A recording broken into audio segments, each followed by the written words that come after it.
Hello everyone, welcome to our podcast. My name is Helen Loda, and today we'll be talking about genetic disorders, specifically the disorder CIPA. Now what exactly is CIPA? Well, let's break it down. So congenital insensitivity to pain and anhidrosis, that is what CIPA stands for. Congenital means present from birth, and anhidrosis means the inability to sweat. Now CIPA is considered the common name for this disorder, but there is a scientific name. It is Hereditary Sensory and Autonomic Neuropathy Type 4. Now, the underlined words here mean that symptoms are occurring due to nerve damage. The patient cannot feel pain. That means, especially in the sense of children, self-mutilation can occur. For example, let's take a child who is teething. Now, if a child decides to put their hands and their fingers in their mouth to teeth, they do not know how hard to bite on their fingers. They cannot feel that they are hurting themselves. There could also be bodily injuries that go unnoticed, and this can cause infections if they go unnoticed for too long. Eroding joints can also occur due to the fact that people who do not have this disorder can feel when their joints are sore or uncomfortable, and then we adjust our positions. However, people with CIPA do not know that they should adjust their positions, therefore the joints begin to deteriorate. Hunger pains can go unnoticed and repeated injury can occur. Now there is also abnormal and or no sweating. So someone who has CIPA cannot regulate their body temperature with sweating. So the odds of being born with CIPA is 1 in 125 million people, and most individuals with CIPA do not pass the age of 25 years old due to those conditions that I mentioned prior. It does not matter if they are a boy or girl, they both have the same odds of having CIPA. It is considered an autosomal recessive disorder, which means a mutated gene must be present in both parents to be passed down to the child. Now this is Ashlyn Blocker, and her parents have been interviewed about her condition and how they were able to diagnose her with CIPA. What a good baby you have. But as time went on, the red flags started going up.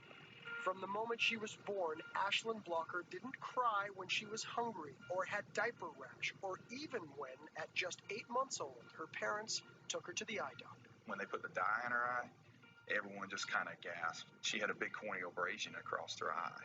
They were astonished she wasn't in pain. It was then her parents got the shocking, devastating news. Their baby couldn't feel any pain.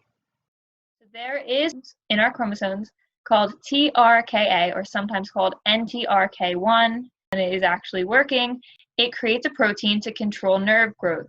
In CIPA patients, there is a mutation where this protein cannot be created. Therefore, the body cannot control nerve growth. There is no signal sent to the brain from the nerves when pain occurs. So, as we said before, the scientific name for this disorder is Hereditary Sensory and Autonomic Neuropathy Type 4. The Type 4 suggests that there are more types of this disorder, and there are. There are actually 5 types, and all of these differ in progression of nerve damage, location of nerve damage, etc. Now, considering populations, CIPA is common in small populations with small gene pools. This makes sense because recessive genes are easily spread down to offspring when a small population is present. So this also suggests inbreeding where there is not enough variation between genes of a population.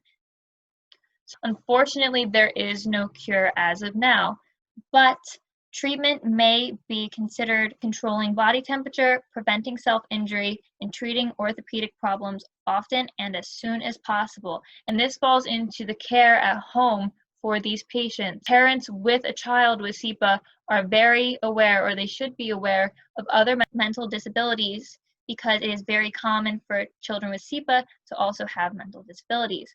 The house should be child-proofed so they cannot hurt themselves.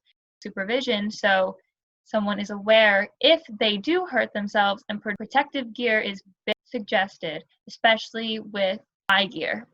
Teaching a child about blood is also very important. If they do see it on their body, they should contact someone. Timers for bathroom breaks and food breaks should be implemented because a child cannot feel if they have to go to the bathroom. They cannot feel their bladder telling them to go to the bathroom. This is the same with eating.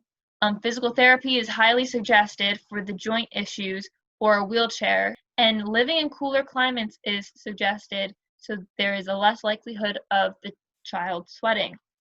As we said before, there is no cure, unfortunately, and there is very little research due to the fact that there are not many people to test it on. So it is suggested that if someone does have CIPA, that they have research done on them to understand pain disorders and what happens when that specific gene receptors are targeted. As of now, no famous researchers are involved.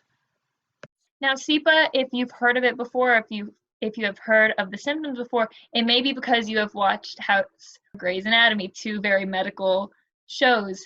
At the Grey's Anatomy picture on the very bottom, there's the little girl from the episode about CIPA, and she says that she has superpowers because she cannot feel pain. However, no actors in real life have come across with this disorder. Thank you for watching today's broadcast. Here are our sources if you would like to read more. Thank you.